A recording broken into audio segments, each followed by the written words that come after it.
Está no ar mais um podcast do Panorama Tricolor, na companhia aqui dos meus amigos tricolores, colegas, companheiros de Panorama Tricolor. Léo Moretti está na parte aqui de cima, fazendo dupla de zaga comigo. Beleza, Léo?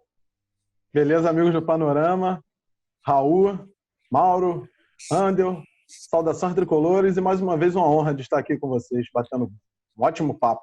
Beleza, quem estiver vendo o nosso vídeo, olha ali atrás do Léo, no ombro esquerdo dele, acima do símbolo, uma televisão passando umas imagens ali. Tinha antes o time formado, agora tem o Romerito segurando a taça. Essa é uma foto mais recente, né? Que o Romerito tá meio gordinho. Ali o pessoal dando a volta olímpica. Embaixo aqui na minha ponta esquerda, né, para quem estiver vendo, o Paulo Roberto Andel, editor aqui do Panorama Tricolor. Beleza, Paulo?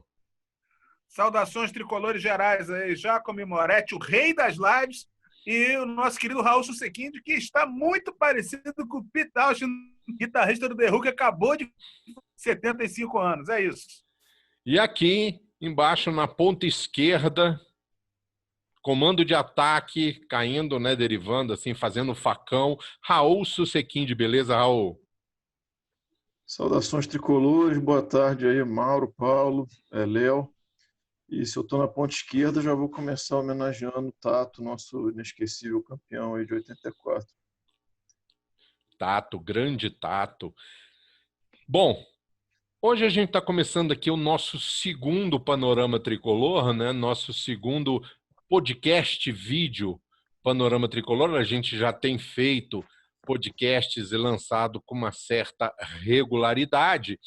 Inclusive lançamos um nessa semana para falar do título do Campeonato Brasileiro do Fluminense de 1984, porque esta semana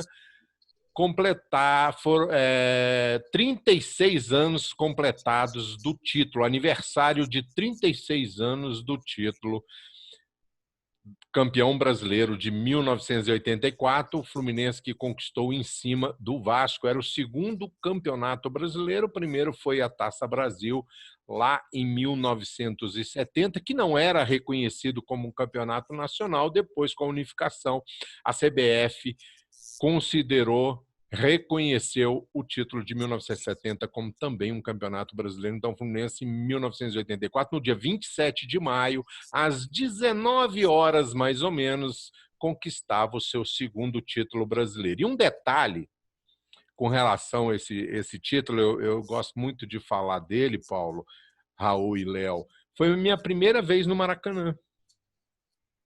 Foi minha primeira vez. Bem, né? Eu tinha 22 anos, só que eu sou de Anápolis, né, natural, estado de Goiás. Mudei para Brasília em 75, em 1984 foi a minha primeira vez no Maracanã. Na época eu fazia faculdade, estava na Católica fazendo economia, e eu tinha um amigo tricolor também, aliás, dois amigos tricolores, e a gente estava sempre conversando, e esse amigo ele era enturmado com o pessoal da Garra Tricolor aqui em Brasília, né? E aí eles organizaram uma caravana e a gente foi assistir esse jogo. Só que era uma caravana mista, junto tinha torcedores do Vasco também, junto com a gente, né? Inclusive, interessante é que um vascaíno se enturmou muito com a gente. E quando nós chegamos no Rio, nós ficamos hospedados na casa de um parente, na São Clemente, em Botafogo, né? E ele ficou com a gente, foi para o jogo com a gente. No Maracanã ele se separou, depois do jogo ele voltou a ficar com a gente. E um pessoal muito legal, tinha mais ou menos assim uns 30 tricolores e uns 6, 7 vascaínos, mas uma galera muito bacana. Foi uma experiência muito legal. A gente foi de ônibus, né? Aquelas caravanas que saem daqui de Brasília. A gente chegou no Maracanã. Aliás, a gente chegou nas Laranjeiras primeiras, a gente foi na praia em Copacabana, depois no Fluminense, depois no Maracanã. E aí de lá nós já viemos embora. Então, esse título de 1984, 27 de maio de 1984, é muito marcante para mim. A minha estreia de jogos no Maracanã, aquele estádio impressionante, a gente chegou lá meio-dia. Aí nós ficamos sentados nos degraus ali dos portões antes de abrir, os portões nem abertos estavam. E aí a gente foi entrando no Maracanã. Eu fui um dos primeiros a entrar na arquibancada. Quando eu entrei na arquibancada, tinha meia dúzia de gato pingado ainda. Foi um jogo que oficialmente eram 128 mil torcedores. Tinha mais, né? Sempre tinha mais. Mas assim, eu fui um dos primeiros, então eu tive a oportunidade de ver o Maracanã enchendo, né? A gente entrou, os portões abriu acho que 2h30 da tarde. Eu me lembro que a gente ficou do lado de fora, meio-dia a gente já estava no Maracanã. E o Flamengo estava fazendo um amistoso ali no interior do Rio, Três Rios, um negócio desse, e perdeu. E aí as duas torcidas que estavam do lado de fora, com os portões fechados, naquelas escadas que tem assim, parece uma arquibancada, né? As torcidas chegavam todas misturadas naquela época, não era tão... não tinha esse problema de tanta segurança, então o pessoal se misturava e aí saiu o gol, acho que do América de 3-1, não sei, todo mundo vibrava, comemorava, voava pó de arroz, e aí eu entrei no Maracanã, mais ou menos 3 horas da tarde, eu já estava dentro das arquibancadas e vendo aquela multidão chegando, enchendo o estádio, 5 horas, e foi uma coisa muito legal para mim, porque, inclusive, foi um negócio muito emocionante, que eu não me lembro de ter visto outras vezes, foi que era direta já naquela época, né? Então, a direta já ia ser votada pouco tempo depois, então estava naquela época das grandes manifestações, dos grandes comícios, né? E na hora do hino nacional, os times perfilados, acho que cantaram o hino, ninguém sabe, porque os 128, os 130 mil torcedores não cantaram o hino, né? Eles cantavam aquela 1, 2, 3, 4, 5 mil, queremos eleger o presidente do Brasil. Eu não sei se vocês estiveram nesse jogo, né? Mas assim é muito marcante para mim. E a gente nem conseguia ver o campo por causa do pó de arroz, né? O tempo que a Terra não era plana ainda, né? Não era. E o Maracanã também era redondo. Exatamente. Eu tive no jogo, Giacomo. Você teve lá, né? Eu tive nessa época, eu não saía do estádio, né? E assim, eu ainda tinha uma facilidade. Eu era escoteiro, os escoteiros podiam ingressar gratuitamente, podem até hoje, por lei, né? E aí eu assisti esse jogo de cadeira com 2 amigos meus, um deles que nem tricolor, nem vascaíno, era o saudoso rubro-negro, meu amigo Fred, falecido já. E foi isso. Tinha muita gente no Maracanã, muita gente. Nas antigas cadeiras azuis, ficavam na parte baixa, azuis, laranjas, tiveram várias cores, você nem se mexia, era gente demais. Inclusive, na arquibancada do lado do Fluminense, era muita gente. A gente até assistiu o jogo em pé, que, se eu não me engano, caiu uma chuva, não estou bem lembrando se eu não estou confundindo com o gol de barriga de 95, mas a gente assistiu o jogo em pé. O pessoal do Vasco, que estava junto com a gente, falaram que lá estava mais tranquilo, o pessoal estava mais confortável, né? Porque, obviamente, o Fluminense, por ter ganho a primeira partida, a torcida do Fluminense estava muito mais confiante do que a do Vasco e era em maior número, talvez 55%, 60% da torcida era fluminense. Primeiro que naquele tempo, né, o Fluminense ele tinha uma supremacia sobre o Vasco nos clássicos, né? Segundo, que tinha vencido a primeira partida, então jogava pelo empate. Isso é a diferença de público, né? Agora, você falou que foi muito emocionante para você, para mim também foi por um outro aspecto. Foi a primeira vez que eu vi a massa do pó de arroz da torcida do Fluminense fora da torcida. Eu não tenho outra na cabeça, porque assim, foi a primeira vez que eu assisti um jogo importante fora do meio da arquibancada, que hoje se chama Setor Sul, né? Lá, antigamente era do lado da tribuna de honra, né? Então, cara, a imagem, para quem é tricolor, é claro que está naquele meio maravilhoso, passou por isso, sabe? A imagem para um tricolor de olhar do lado de fora a torcida no pó de arroz como era, cara, é indescritível. É um negócio fabuloso. E, enfim, são retratos de um Fluminense que eu espero ainda sonho que um dia volte. Eu fiquei ali Paulo, mais ou menos na divisa entre a Jovem Flu e a Young Flu, né? Mais ou menos ali na bandeirinha de escanteio próximo à tribuna. Sim. Léo. Fala, Moraes. É uma época que não precisava pedir permissão para levar para fazer festa, né? Hoje em dia tu tem que pedir permissão, tem que levar laudo médico, é uma quantidade mínima de talco, não pode levar mais do que 50 quilos. Então deve ter sido uma época muito boa, porque dava na tua telha, eu vou levar uma tonelada e vou levar e acabou, e vamos fazer a festa. Hoje em dia a festa é proibida. Olha só, Moretti, o Jacob é testemunha, assim, eu posso te falar. Principalmente aqueles jogos em finais dos anos 70, começo dos 80. Cara, a começar, os jogos começavam, os clássicos, ainda com pó de arroz. Só conseguia ver o jogo com 2, 3, 4 minutos no primeiro tempo. Tamanha era a quantidade de pó de arroz, entendeu? Então, assim, era um negócio lindo, fabuloso. E, sinceramente, eu queria saber quem criou esses regramentos para designar quanto pode entrar de quilo, quanto pode entrar de bandeira. Isso é um negócio sem cabimento. Aliás, vivemos um mundo sem cabimento, né? Um reflexo atual. Engomadinho, engravatado, que com certeza não gosta de futebol, que está lá comandando só para ganhar dinheiro. Tinha gente que falava, teve um tempo atrás aí que eu já vi gente dizendo o seguinte: acabar com pó de arroz, porque isso faz mal às pessoas. Falei, meu amigo, eu fiquei aspirando isso durante 40 anos, não tem nenhum problema respiratório, sério. Meu Deus do céu. E é uma festa única. Nenhuma torcida do Brasil, do mundo, pode, se fizer algo parecido, é imitação. Não tem, tá na história do clube, não é, vamos criar uma festa diferenciada, não. Isso é história do clube. Olha a imagem atrás de você. Olha a imagem atrás de você. Que espetáculo. A nuvem ali. Essa nuvem ganhava a arquibancada toda. Verdade, a gente não via. Ainda tinha um Careca, né? Careca que saía jogando pó de arroz em Eu tinha medo dele.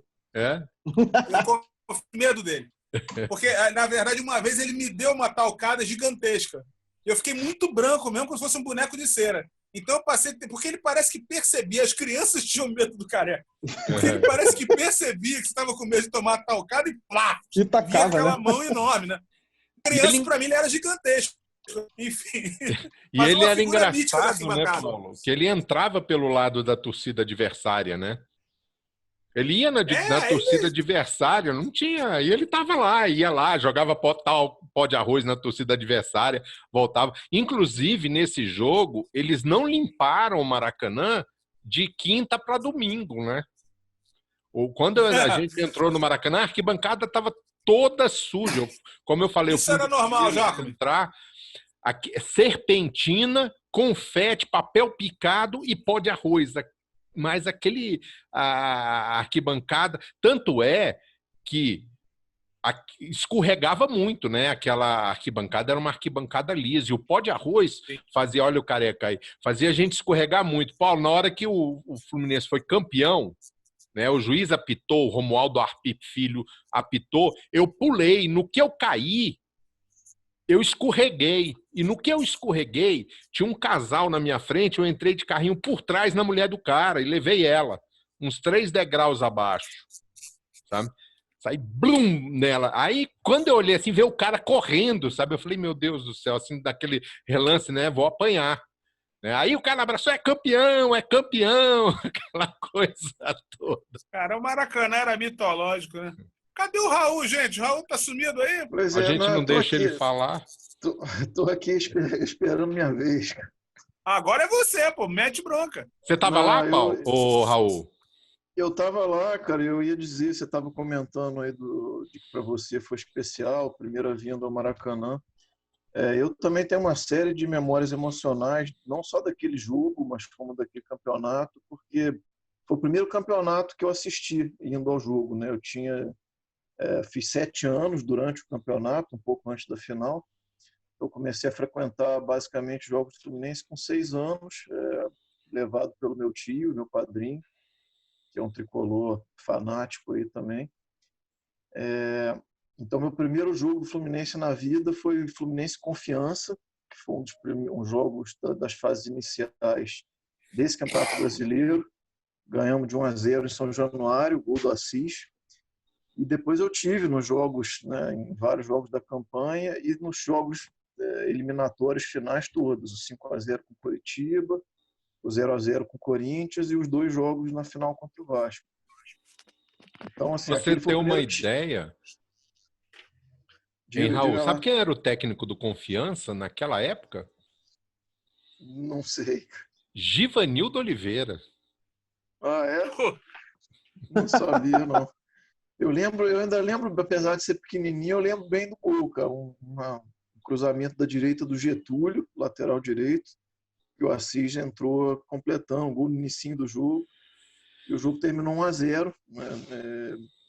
Enfim, a memória sempre me leva de volta ali, meu time jogando pro alto na hora do gol, que virou, enfim, um hábito naquele campeonato todo.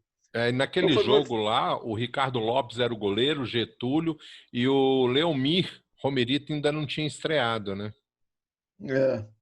Então foi meu primeiro campeonato, minha primeira final de campeonato, o campeonato, enfim, mais importante, né, que eu vi até então.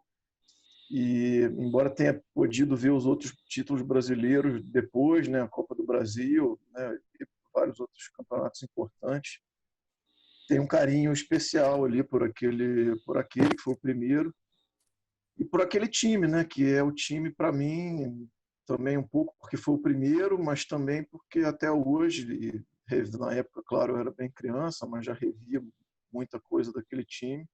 É para mim o grande time do Fluminense que eu já vi, né? Eu não era nascido na época da máquina, mas aquele time ali realmente é o meu primeiro time de botão do Fluminense, tem aquela escalação. E aquela final especificamente tem um detalhe curioso, que foi o único jogo final, né, daquela equipe, né, considerando tricampeonatos, finais de turno, tudo aquilo, que a gente jogou absolutamente completo, né, do 1 ao 11. Enfim, aquele time maravilhoso. Então, a minha memória também enfim, são as melhores possíveis daquele dia. E 2 detalhes assim que me marcaram, um é pessoal e o outro foi uma imagem que, embora eu fosse criança, eu nunca mais me esqueci. Foi na saída do estádio, a gente ali parava o carro naquelas filas duplas e triplas que tinham na Radial Oeste, e a gente ali esperando para sair, e um garotinho que devia ter minha idade também, todo uniformizado do Vasco, um meião, short, camisa, e uma bandeirinha do Fluminense depois do jogo. Então, não sei se ele virou a casaca para sempre. E a outra coisa que foi marcante para mim, infelizmente fui perdoado pela minha irmã, que se tornou tão fanática quanto eu, depois de grande, porque eu tive que optar entre ir ao jogo e ir ao batizado dela, que era no mesmo dia, exatamente na mesma hora, às 5 horas da tarde. Então, enfim, optei por ir ao jogo e ela entendeu a minha decisão. Um detalhe desse campeonato, Raul, o Paulo parece que tinha dado problema, mas voltou aí. Hein, Raul, você estava falando aí de um jogo da primeira fase, né? Eu já me lembro muito de um jogo da segunda fase, que foi Goiás e Fluminense no Serra Dourada, né? Eu fui nesse jogo no Serra Dourada, Goiânia, aqui perto de Brasília, e o Fluminense já estava classificado. O Fluminense já estava classificado, tanto é que ele terminou em primeiro lugar no grupo dele, nessa segunda fase, ele já estava classificado e tomou um vareio do Goiás, né? 43 mil pessoas no Serra Dourada, não sei se vocês já foram no Serra Dourada, né? O Serra Dourada é um estádio grande, 43 mil é quase que a capacidade máxima do Serra Dourada, né? E o Fluminense tomou um passeio ali, tomou um gol, inclusive, do Sávio. Eu não sei se vocês se lembram do Sávio. O Sávio jogou na Napolina. E ele jogou no São Paulo, jogou em vários times. No Cruzeiro, ele teve um problema muito sério. O Sávio era um baita jogador, um centroavante espetacular. Surgiu muito bem na Napolina. E naquele campeonato de 82, que o Fluminense perdeu a primeira, a gente até conversou com o Edinho sobre isso, o Fluminense perdeu a primeira. Eu estava no jogo dos 6, Jacome. Pois é, e eu estava no jogo dos 3 lá em Anápolis, lá no Jonas Duarte, né? E a Napolina era meu time de infância, né? Mas ali eu já era Fluminense, meu pai já tinha morrido. Eu gosto muito do escudo da Napolina, escudo único no mundo, inclusive. Então, meu pai chegou a ser presidente da Napolina, inclusive, né? Pô, que legal!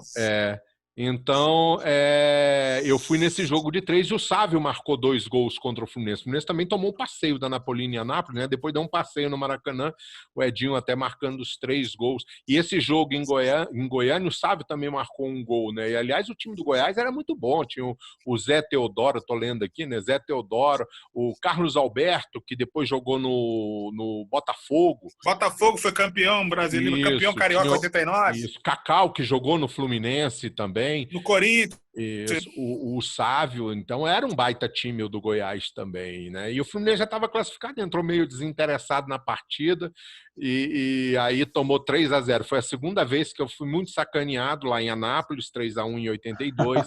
Em Goiânia, Goiás 3-0 em cima do Fluminense.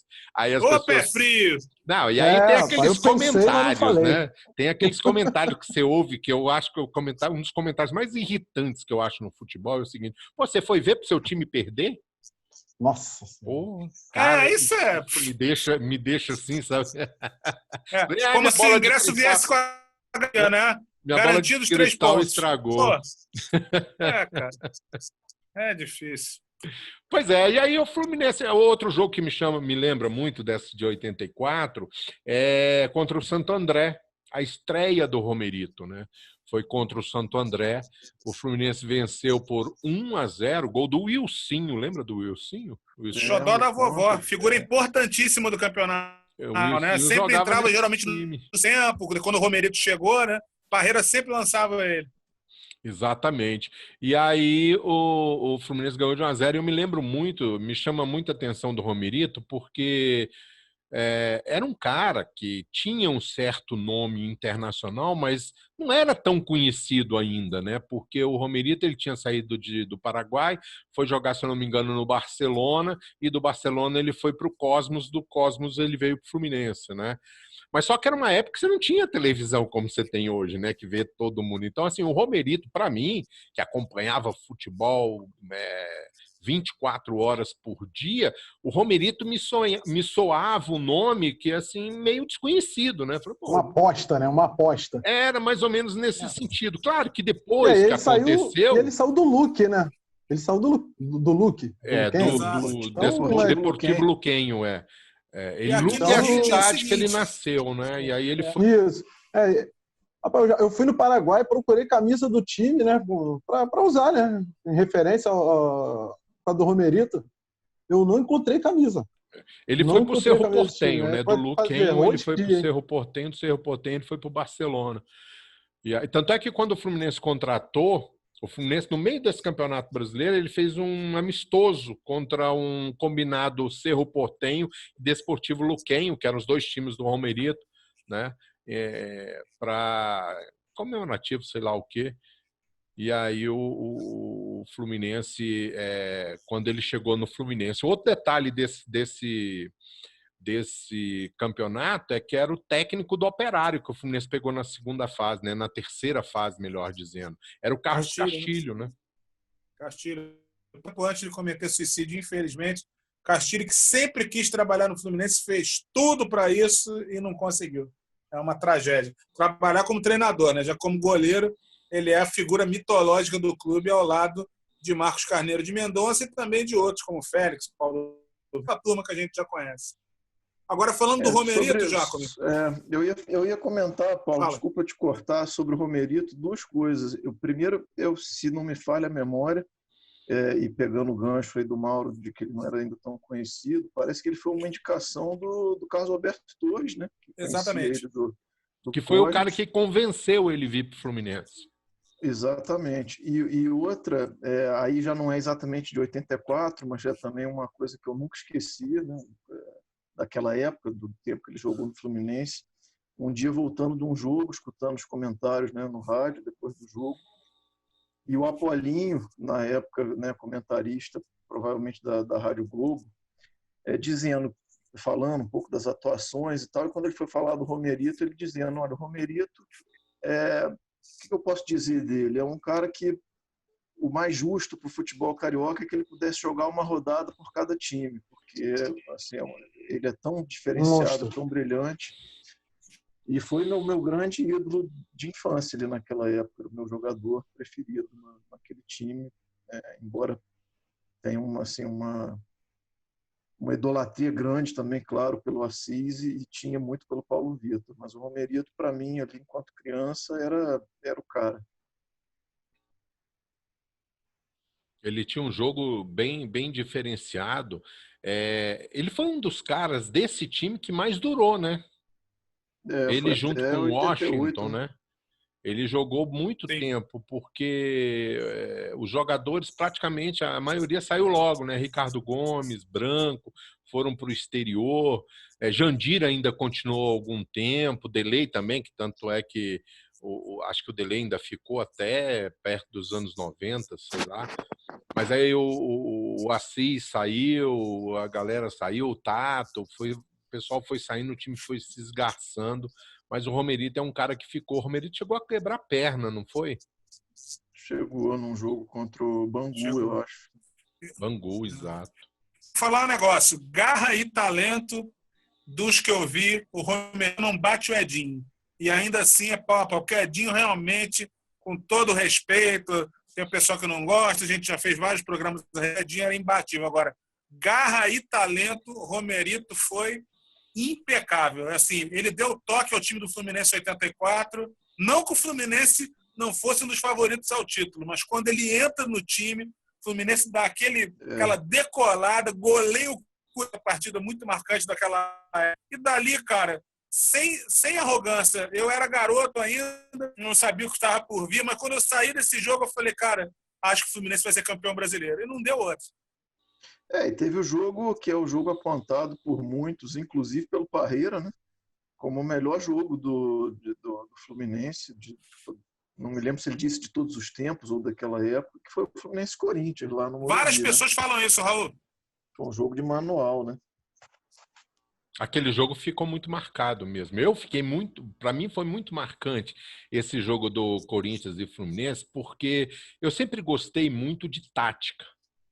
E eu comprava muitos livros de tática, comprava livros do Luiz Mendes. O Luiz Mendes é um cara que gostava de escrever livros sobre tática, e era uma época que eu estava lendo muita coisa sobre tática, e eu gostava de ficar observando os times jogando, né, para ver o que batia a prática com a teoria que eu estava lendo, né? E realmente, esse jogo do Fluminense contra o Corinthians, o impressionante é a intensidade do Fluminense e a capacidade do Fluminense de destruir todas as articulações do Corinthians, que o Corinthians tinha uma articulação muito forte, que começava ali, já saía pelo lado esquerdo, geralmente o Vladimir, que era um cara que já vinha trabalhar a bola, chegava ali com Sócrates, Zenon, Birubiru, que era um bom jogador, um cara que muito dinâmico, né? Até a bola chegar lá na frente. Com Eduardo Amorim ou com Casagrande e tal, mas era um pessoal. O Corinthians tinha um futebol. Que era um timaço do Corinthians. Era muito envolvente. O Corinthians, quando saía tocando com Sócrates, Zenon e Birubiru, que corria muito, o Birubiru tinha a capacidade de se apresentar nos espaços vagos e ser o ponto de apoio dos craques, que era o caso do Zenon e Sócrates, né? E o Fluminense conseguia, cara. O Parreira montou um time de tal forma que ele quebrava a triangulação do Corinthians. Quando o Corinthians pegava a bola na sua intermediária e procurava ou o Zenon ou o Sócrates, o Fluminense cortava aquilo ali. Já era uma marcação mais avançada e o Corinthians não conseguia jogar. Tanto é que o Fluminense ganhou de 2-0 sem susto, jogando num Morumbi lotado, né? E o Fluminense naquele campeonato que nos últimos 5 jogos não sofreu gols, né? Desde o jogo contra o Coritiba da volta até o final do campeonato. Então é isso, 1984, o Fluminense pegou vários adversários difíceis pela frente. Alguém tem ainda alguma coisa para falar? Olha, brevemente, só para completar o seguinte, né? Quando o Fluminense foi campeão brasileiro, ele já vinha de um título carioca, a gente falou isso no meio da semana no nosso podcast. o Fluminense tinha um grande time em 83. Agora, timaço, ele se torna mesmo 80. E a gente não sabia que ia ser, evidentemente. Né? Nós estávamos naquela comemoração do gol do Assis e tal. Então, para dizer que o time do Fluminense, logo de cara, ele conseguiu uma conquista super importante, com um campeonato disputado com muitos jogadores de alto nível, esse foi absoluto. Como seria ainda, né, até o ano seguinte, e mesmo nos anos em que não ganhou título, o Fluminense sempre disputou títulos até quase o final da década de 80. Então foi um grande momento, foi uma grande geração do Fluminense, que, enfim, deixa muita saudade, e não é à toa que a gente fala dela o tempo todo. Raul. Não, cara, da minha parte, sim, esse time de 84, esse campeonato, daria para ficar falando aqui a tarde, noite inteira, mas vamos seguir aí, porque tem uma pauta, mas reforçar que realmente é o grande time, para mim, da infância e até hoje, o time do Fluminense, pelo qual eu tenho um carinho assim, mais especial. Agradecer aqueles jogadores todos aqui eternamente. Léo. Saudades do que não vivi, né? Ouvindo vocês aí que estavam presentes nessas conquistas maravilhosas, nesse timaço, numa máquina também do Fluminense, que o time de 83, 84, 85 era uma máquina, era quase imbatível, né? Esse jogo aí que vocês citaram contra o Corinthians no Morumbi. Foi um jogo que eu assisti pelo YouTube, tá? Graças a Deus tem essa tecnologia que remete a gente a ver, né, essas conquistas. Então eu vi pelo YouTube, foi um jogaço, o Fluminense realmente se impôs lá dentro da casa dos caras, com o timaço dos caras, com o Zenon, com o Birubiru, com o Vladimir, com o Casagrande, com o Dr. Sócrates, né? Então o Fluminense Carlos, goleiro de Copa do Mundo. Isso. O Fluminense entrou lá, jogou como quis, bateu no Corinthians, depois classificou aqui para a final. Então o Fluminense era um timaço. Infelizmente eu não vivi isso presencialmente, que era bem criança. Mas, assim, ouvindo vocês aí, a gente se transporta, né, para os estádios e fica com saudade do que não viveu. Com as imagens. E o Vasco era outro timaço. Não, sim. O Vasco é um timaço. Quer dizer, isso só mostra o tamanho do time que o Fluminense tinha naquela época. E naquela época era difícil o jogador ser transferido para o exterior. Né? Assim como o 70 não... ter que esperar uma CBF, né, dizer que o Fluminense era campeão. A maior seleção brasileira de todos os tempos foi em 70, né, e todos os jogadores daquela Copa do Mundo jogavam no Brasil. O Fluminense foi campeão brasileiro. Você não precisava a CBF dizer que o Fluminense é campeão. O Fluminense é muito campeão brasileiro. Moretti, no dia seguinte ao título, não tem um jornal do país que não desse a manchete Fluminense campeão do Brasil. Só a CBF que tinha essa palhaçada. Época de ditadura. Exatamente. Beleza, então aí com a imagem da equipe campeã na TV do Moretti, TV Moretti, Panorama Tricolor, olha lá, o pó de arroz, a gente vira a página, né? Vamos parar de falar de 84, senão a gente não para. Eu tô aqui com a língua coçando, um monte de coisa ainda para falar, mas como disse o Raul... E o gol do título? Não vamos isso, vamos encerrar com gol. Vamos encerrar com gol. Beleza, Léo. Bem lembrado. Não temos a imagem, mas o Edson Mauro aqui, né? Vamos. Solta. Vamos que vamos.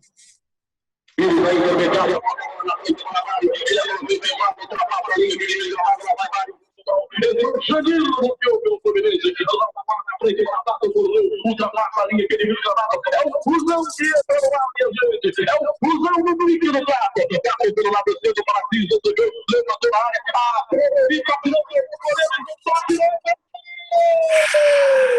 o Fluminense,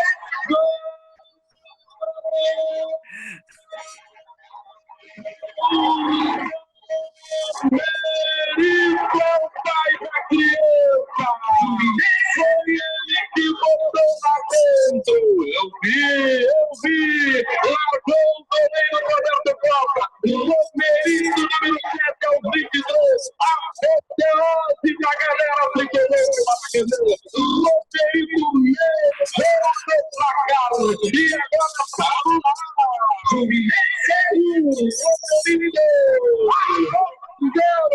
Mário Vieta! Vires da intermediária, bota a bola na... Olha aí, que legal. Nesse dia eu estava trabalhando, eu trabalhava no Ministério da Marinha, levei a televisão para poder ver esse jogo. Eu trabalhava tipo você, Léo, trabalhava de 7 Plantão. a 7. Aí eu levei É. a televisão para poder assistir esse jogo lá no Ministério da Marinha. Mas enfim, vamos desgarrar de 84, né? Vamos falar agora de um assunto muito importante, né? Que Frederico, vai pipocar nesse domingo, né? Frederico Chaves Guedes, né? Frederico, também conhecido como Fred, né? Que está aí na iminência de chegar ao Fluminense. Muito zum. Ele estava em litígio com o Cruzeiro, dependia de questões jurídicas para romper o contrato com o Cruzeiro. Todo mundo sabe do problema que o Cruzeiro está passando, uma dificuldade muito grande. Inclusive, o Cruzeiro deve começar, até se não resolver sua situação, a Série B já com pontos perdidos, né? É uma situação muito complexa do Cruzeiro, infelizmente. Eu também não gosto, não. Cruzeiro Não, é também gigante. não. Acho que assim, Cruzeiro. Torço muito para o Cruzeiro subir esse ano, porque futebol brasileiro, Fluminense precisa do Cruzeiro. Por quê? Porque geralmente o Cruzeiro É, o são 6 pontos no Cruzeiro campeonato. Oi? E ir pro Mineirão comer aquele tropeiro é bom demais. Pois é, e o Fluminense, o Cruzeiro é a válvula de escape do Fluminense, pode crer. Ah, é mesmo. Esse é o grande detalhe. O Fluminense sempre ganha do Cruzeiro e, assim, muitas goleadas por aí, 6-2, 5-1 e blá, papai. Enfim, Fred, amanhã, Paulo? Acredito que vai ser anunciado amanhã, né? Já está todo o esquema definido, muita propaganda na Globo. Ele participa especialmente ao vivo, né? Na retransmissão da partida que decidiu o título do tetracampeonato. Enfim, acho que é Essa isso. Acho que camisa amanhã aqui, ó. rola. Com essa camisa aqui, ó. Né? Bela camisa. Pô, uma das mais bonitas da história. Gosto muito dela. Essa camisa é linda. Exato. Pois é, e o Fred chegando amanhã, né? Assim, eu acho que é preciso de separar o Fred em dois aspectos, né? Fred dentro de campo e Fred marca, né? Trazer aí questão de sócio-torcedor, porque o Fred, ele é um cara que cativou muito grande parte da torcida, né? E um carisma que as crianças adoram o Fred, né?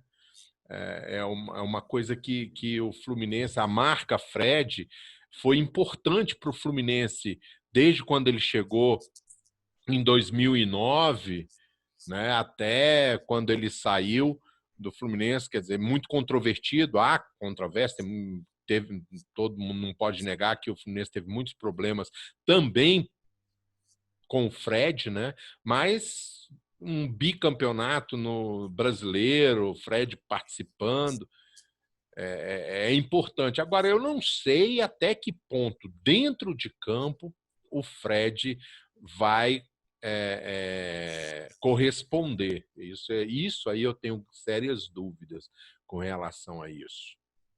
Não sei a opinião de vocês. Eu posso começar aqui um pouco. Vai lá. Eu acho assim, o Fred, ele a gente está falando muito de 84, de grandes ídolos, grandes times. O Fred, ele é para gerações mais novas o grande ídolo recente do Fluminense, né? Aí, se a gente pegar as últimas 2 décadas, como você falou, ele é um ídolo ainda do clube, mesmo tendo saído, ele é um ídolo muito das crianças, dos torcedores mais jovens. Não é incomum ouvir pessoas aí de até seus 25, às vezes um pouquinho mais de idade, indicar o Fred como seu maior ídolo do Fluminense. E realmente construiu uma história muito bonita, com 2 títulos, com a artilharia do Campeonato Brasileiro em 2012. Foi bem no estadual de 2012, que a gente ganhou também. Fez um gol de bicicleta na primeira partida contra o Botafogo. Então, eu acho que tem muitos pontos positivos em relação à imagem do Fred, a história que ele construiu no clube. Ele é um ídolo que não é livre, não é assim a prova de balas, né, digamos assim, na gíria, porque houve muita polêmica também em períodos do Fred no clube, em relação à interferência, né, até um pouco com treinadores, interferência um pouco na gestão do futebol, mas, né, claro, uma interferência, embora sem nenhum tipo de cargo, coisa assim. Então tem as suas polêmicas também, mas ficando no lado esportivo, é um jogador que sem dúvida, né, está na história do clube. Passando um pouco para as condições físicas e técnicas dele de hoje em dia, eu acho que a contratação é uma incógnita, né? Se a gente olhar pelo ponto de vista técnico, o Fred é um centroavante, né, dos melhores aí da história recente do Brasil. Então é um cara que sabe colocar a bola para dentro, se for bem, né, bem municiado ali dentro de campo, é um cara que provavelmente não esqueceu de como faz gol. Do ponto de vista de capacidade física, né, um pouco de ajudar em marcação, né, de arranque, de tudo isso, provavelmente aí a importância dele, a ajuda dele vai ser muito limitada, né? Ele já quando saiu do clube, já não tinha a mesma condição física né, que ele já teve anteriormente, e imagino que agora, já uns 3 anos depois, menos ainda. Mas assim, se eu tivesse que responder por instinto, eu acho que ele tem lugar. Tem lugar, vamos ver. Eu acho que o Fluminense precisa saber montar o time, porque, como a gente falou que semana passada, tem muitos jogadores já mais velhos, outros que ainda nem tão mais velhos assim, mas que não são jogadores tão velozes.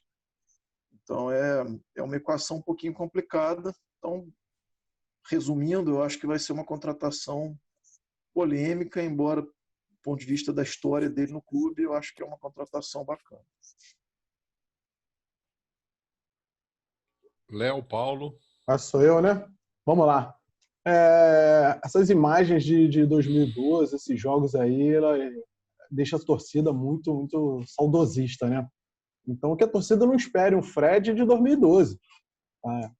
Que eu vejo muito, leio muito. Não, é matador. Matador sempre foi, mas isso são imagens de 2012.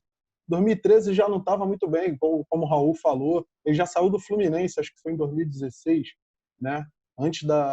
Depois da conquista, mas ele não jogou, né, a Liga.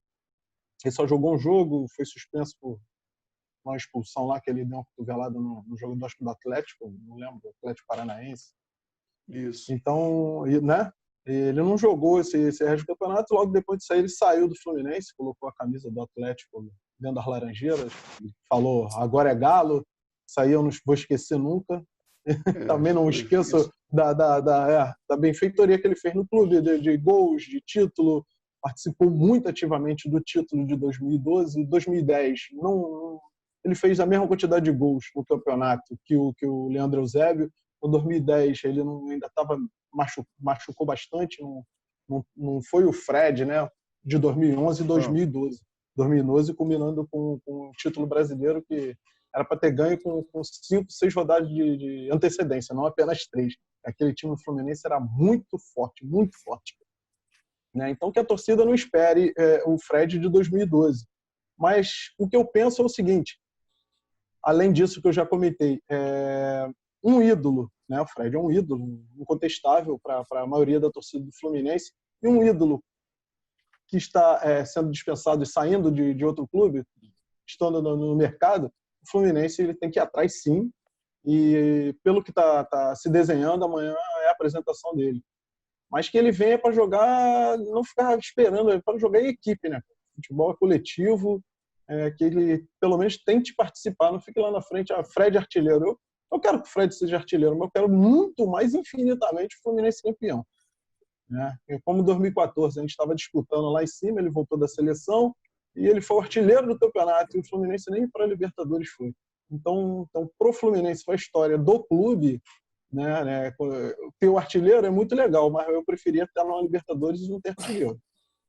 Então, que ele venha, jogue, né, em conjunto, que pense no Fluminense e não fazer mais 150 gols com a camisa do clube, que ele possa colocar o Fluminense na Libertadores, a gente conquistar aí um Carioca, se tiver, uma Copa do Brasil e chegar nas cabeças do brasileiro, porque com essa parada aí, eu acho que vai nivelar muito por baixo e o Fluminense tem jogadores experientes que podem até nos dar alguma alegria aí maior nesse Campeonato Brasileiro. Paulo. Sou eu, né? Agora Bom, pessoal, eu acho o seguinte, talvez seja, a partir desse domingo, e tudo leva a crer, o grande momento de um acerto de contas. É um grande acerto de contas que o Fred tem para com o Fluminense, que o Fluminense tem para com o Fred. Independentemente de erros que ele cometeu na condição de jogador e mesmo ídolo, e tem muitos acertos, né? Ele tem muitos acertos e vários erros também. A saída dele, da maneira como foi feita no Fluminense, foi absurda, trágica, em todos os sentidos, culminando até com essa história de camisa do Galo. Mas, assim, por um lado, o clube agiu mais uma vez, né, de forma grotesca. Eu vejo um acerto de contas na medida do seguinte: é o primeiro grande ídolo que o Fluminense repatria com chances reais de jogar, né, desde muito tempo, desde o Edinho. O Edinho foi repatriado e foi chutado imediatamente no final dos anos 80. Então, acho que a chance dele encerrar no Fluminense e, de certa forma, desfazer aquela barbaridade de 2010. Acho também que a grande chance dele, que teve muitos acertos, fez muitos gols, é ídolo de muita gente, mas em momentos ele se portou de uma maneira bastante inoportuna com parte da torcida. Ele tem que entender que o Fluminense é de toda a torcida e não de parte dela. Acho que ele vai entender, está mais maduro, eu conto com isso. Agora, o principal dessa história toda, eu acho que é a questão físico-técnica.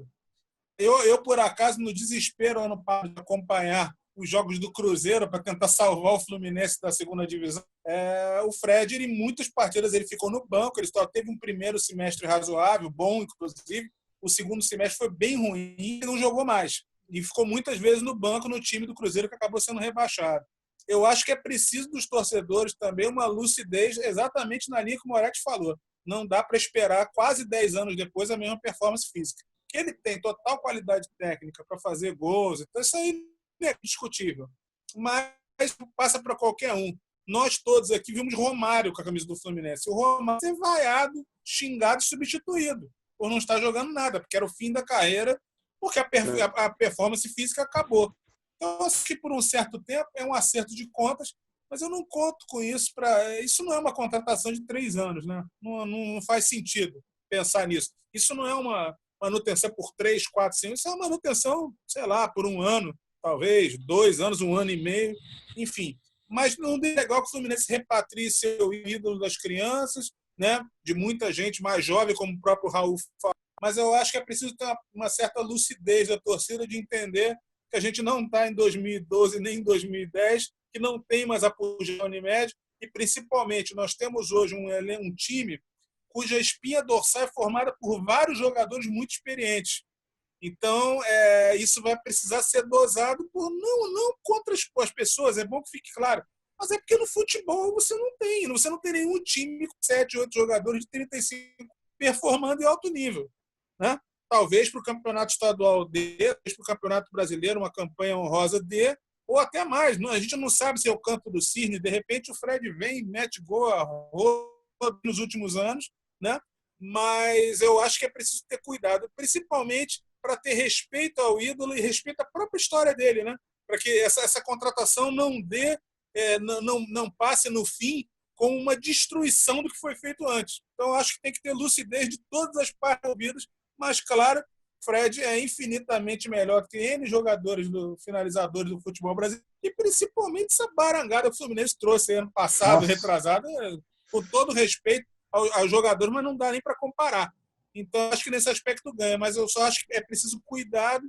E lembrando, acho que Moretti falou isso também, o Fred jogou durante boa parte da sua carreira no Brasil sendo municiado por jogadores jovens e rápidos. Ele não vai ter exatamente isso no Fluminense. Então, vai precisar inventar um estilo de jogo quase final de carreira. Tem o Wellington Silva, né? O Wellington Silva é um cara que pode jogar ali ao lado do Fred, fazer mais Pacheco. ou menos uma função que o Wellington nem fazia, né? Chegando ali pelo lado mas a gente sabe, Jacome, que com os jogadores que o Fluminense conta hoje no elenco, o Fluminense não vai priorizar os jovens, né? Os jovens não são prioridade, é uma constatação. A gente vê os jogadores que foram contratados para essa temporada mesmo. Então, assim, ele não vai ter 3 jogadores para jogar por ele, fisicamente, entendeu? Ele vai ter que se reinventar. Verdade, porque tem o Marcos Paulo, mais jovem, né? Os grandes momentos do Wellington, do Fred no Fluminense foram o quê? 2000 tinha Deco Municiando e o Wellington Ney numa fase esplendorosa, melhor da sua carreira, né? Michael em 2009, 2010, com o Alan, com o Maicon, com essa turma, né? Exato. Eu acho que a chave, eu acho que se tivesse que resumir, a chave é o que o Paulo e o Moretti comentaram, é moderar as expectativas, né? É saber que é um ídolo, que é um grande finalizador, um dos maiores dos últimos anos, mas que já está realmente na fase final da carreira e da capacidade física. E não tem um time brilhante como ele ao lado, como ele teve no passado. Raul, anota aí essa dupla aí, hein? Vai fazer muito sucesso esse ano. Nenê e Fred. É isso aí. Ou ano que vem, né? Eu não sei quando é que o futebol volta, né? Olha, é bom volte logo que dê certo no máximo em 2021, porque em 2022 já não vai dar para contar. É verdade. Mas assim, o Nenê, apesar da idade, o Nenê estava voando, né? Tava correndo como se fosse um garoto, né? Terminava os jogos, o Nenê estava defendendo, ajudando ali atrás, puxando o contra-ataque. Quer dizer, ele estava numa forma física, apesar da idade do Nenê, mas a idade estava só na certidão de nascimento, porque dentro de campo o Nenê estava. Não se pode falar a mesma coisa do Ganso, né? Mas o Nenê, assim, ele estava numa forma física esplendorosa quando. E o Ganso tem 9 anos a menos que o Nenê. Pois é, e o Nenê estava numa fase, assim, fisicamente, terminava o jogo, você não dizia que o Nenê tinha a idade que, né? Eu espero que ele volte assim. Aquele fla-flu do gol de calcanhar dele, né? Inclusive.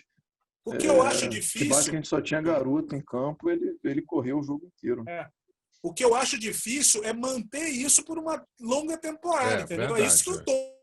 Se ele conseguir, vai ser maravilhoso pro Fluminense. Agora, será que ele consegue? Quando o futebol voltar, ele consegue fazer mais 6, 9 meses com o mesmo nível que ele estava no começo do ano? Essa é a questão. Verdade. Galera, vamos embora? Acabou, né? Acabou. Infelizmente acabou. Tem que ir, né? Inclusive, tivemos que abortar parte da nossa pauta, né? Transferir para o próximo sábado. Então, a gente fica hoje por aqui. Falamos aí do título de 1984 e da chegada do Fred, que, segundo dizem, amanhã o Fred deve ser anunciado neste pelo domingo, Fluminense. tudo em cima. Exato. É isso, gente. Abração geral de sempre. Obrigado, Moretti, o rei das lives. Aliás, mandar um abraço, aproveitar que o Moretti mandar um abraço para a Yang Flu, que está fazendo um trabalho fantástico aí de arrecadação e distribuição de alimentos nesse período. Então, meu abraço geral a todo mundo. Força Flu também está. Vários segmentos do Fluminense estão muito engajados nisso. E aproveitar, Jacome, só para falar uma coisa que a gente disse muito essa semana. O Fluminense, independentemente das questões políticas que norteiam o clube, a decisão do presidente Mário Bittencourt em manter o Fluminense afastado do cenário enquanto a pandemia não tiver uma definição clara foi perfeito em todos os aspectos. A vida está acima de qualquer jogo, está acima de qualquer dinheiro, e isso foi muito importante. E eu vi em vários programas esportivos enaltecendo essa posição do Fluminense e a posição do Botafogo. Contrário a torcida do Fluminense também, né? E o Palmeiras também agora aderiu, né? Exato. Isso, o Palmeiras aderiu também. E a torcida do Fluminense comprou barulho, né? Não joga Fluminense e é isso aí mesmo. Ontem tivemos faixa no Maracanã, né? Dando apoio à diretoria do Fluminense. E é isso aí mesmo, o torcedor tem que se manifestar, claro, sendo responsável, mas se manifestar sim, porque não é uma gripezinha, são 26 mil mortos no país, e não é voltando ao futebol que vai se resolver nada. Isso aí tem que Mais, ô respeitar. Moretti, ainda mais que está voltando no futebol, não pela essência em si, mas por interesses particulares. Essa forçada de barra nada tem a ver com a torcida, né? Isso aí, com certeza absoluta. Perfeita colocação. Valeu, Raul. Obrigado, galera. Estamos juntos aí mais uma vez. Léo, Paulo, a gente volta em breve com um novo podcast, um novo vídeo do Panorama Tricolor falando das questões tricolores, um pouco de história, um pouco de atualidade. Um abraço para todo mundo. Em breve a gente está de volta. Tchau. Tchau, abraço.